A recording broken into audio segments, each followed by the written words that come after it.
Mungu hakupi kilema akakukosesha mwendo. Hilo limedhihirika katika maisha ya mwimbaji maarufu wa nyimbo za Kikikuyu Mzee Paul Mutonga Mungai, maarufu kama Mzee wa Nganango.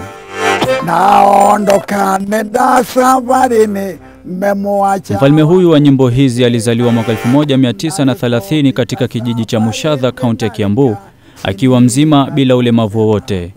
Alipofika umri wa miaka 8, alipofuka baada ya kuugua maradhi ya ukambi aliyoshindwa kuyatibu.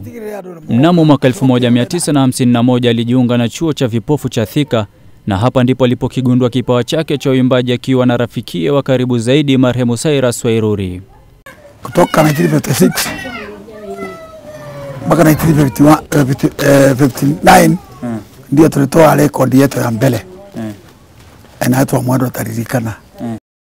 Miaka michache baadaye Cyrus Wairuri aliaga dunia, na hilo lilimsikitisha mno Mzee wa Nganango. Hata hivyo halikuwa kizingiti cha kutimiza ndoto yake ya uimbaji. Kilichonivutia zaidi ni ala za muziki azitumiazo, hasa kinanda hiki. Mimi mwenye macho sikuweza kukicheza hata kwa sekunde moja, na akichezapo yeye utakataa kuwa ni kipofu.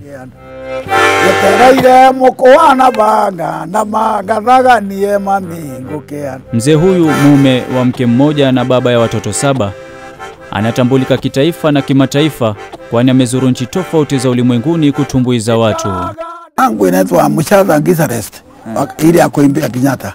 Mimi naimbia Kibaki na Raila, wakati tulikuwa na wakati wa katiba. Wasemao husema kisichofanana na mwenyewe ni cha kuiba.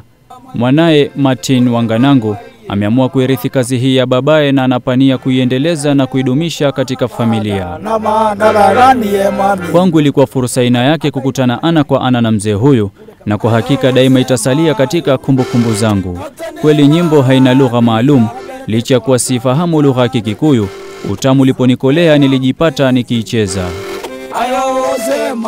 Mzee wa Nganango amedhihirisha kwa kuteleza si kuanguka, bali ni kusonga mbele, kwani hata baada ya kupofuka na kumpoteza rafiki wa karibu, hilo halikumzuia kuendeleza ndoto yake ya kuwa mwimbaji.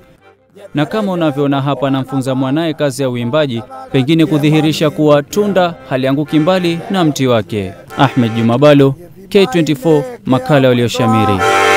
Gurumo ya dhaba gekandiga ne ukerida.